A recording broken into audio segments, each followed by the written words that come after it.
Good evening. I hope that you're well. I thought it would be pretty cool to begin sharing short audio clips, recordings, whatever you want to call them, around paradoxes. Of course, it's paradox coaching, and I thought maybe it would be a good idea to maybe do something with paradoxes, even though a lot of the stuff that we talk about, or I talk about, or write about, mentions the paradoxes, but I thought it would be cool just to do a little bit of a series around it, maybe. And I think an amazing one to start with is if I'm looking for happiness, I am never going to find it. So if I'm looking for happiness, I'm never going to find it. So if I was to ask, how many of you right now are looking for happiness or want happiness? Maybe not happiness, maybe peace of mind, joy, bliss.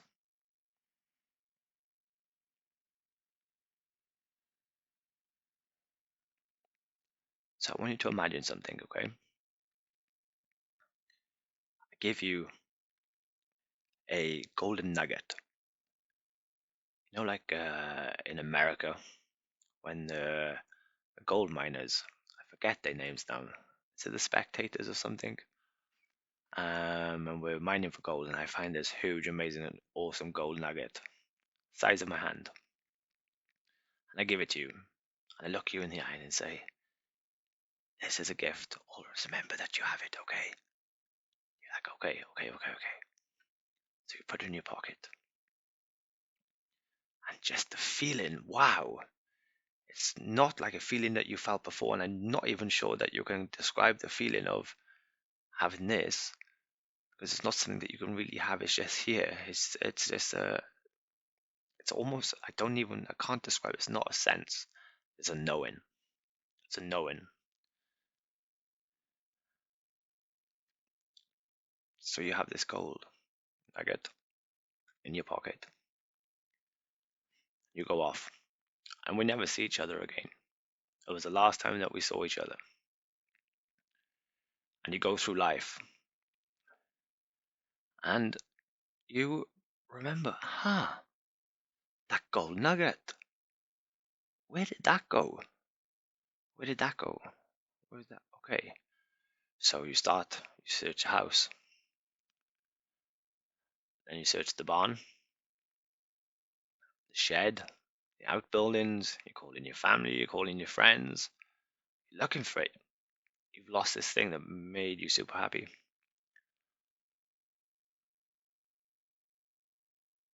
Can't find it anywhere.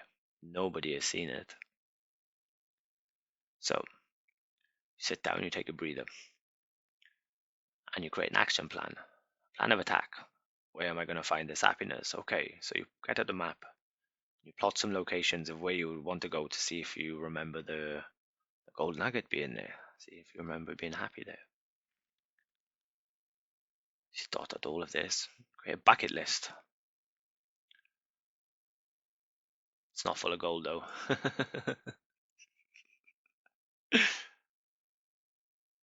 So years pass by, searching, searching, searching, looking, looking, looking. It's going on and on and on.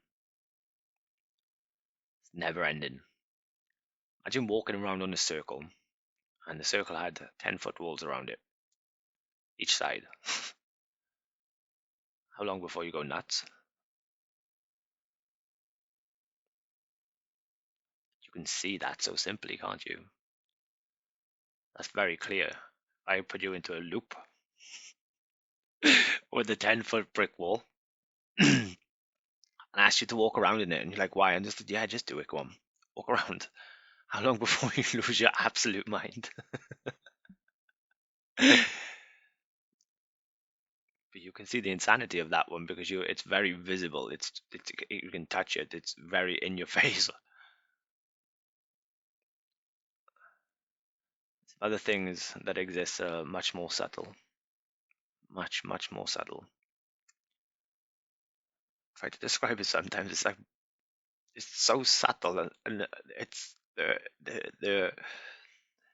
ah, the in between, the paradox itself.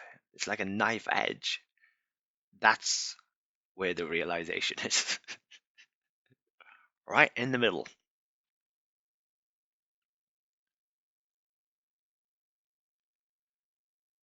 So it's been 3 years, and you arrive back to your house, little deflated, didn't find what you're really looking for, had many, many temporal experiences of pleasure, and we all enjoy the pleasurable experiences, and they're a short fix of illusionary happiness. Never really touches it. Never really felt like that moment when you first saw the gold, when you first realized the treasure was here in your possession. Which, by the way, have you checked your pocket? What's in there?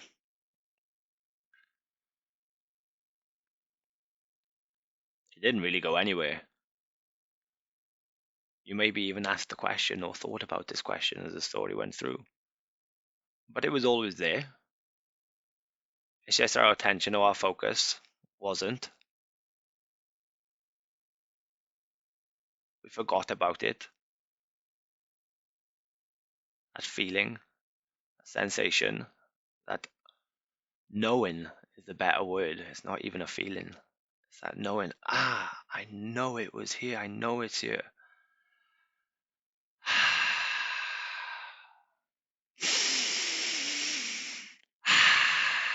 It was here.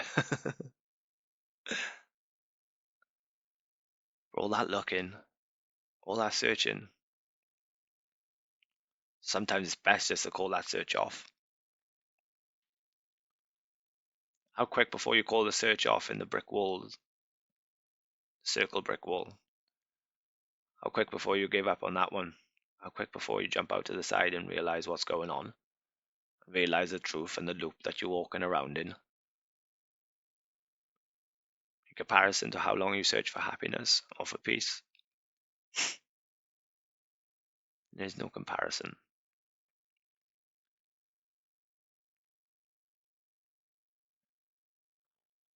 So I invite you into this space.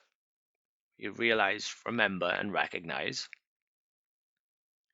that it was here, is here, and will always be here, hasn't gone anywhere. The only thing that's gone is your attention into your thoughts and feelings. And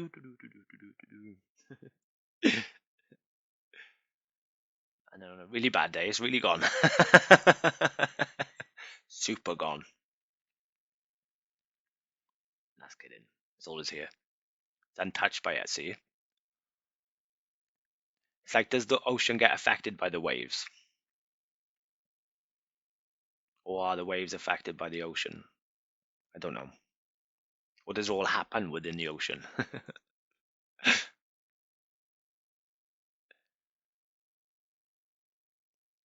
wonder if water, just had this thought. I wonder if water ever goes on a mission to look for itself and try to realize it's water. So a raindrop falls from the clouds, hits the ground 100 miles an hour, 200 miles an hour. I have no idea how fast it is. So it hits the ground. Does that drop forget it was part of the ocean? Or is part of the ocean? Just because it's in a different experience, in a different form, do you think the drop goes then on a mission, backpacking around the world to remember itself, to remember that it's complete and whole? Or does it end up there naturally, without no effort actually?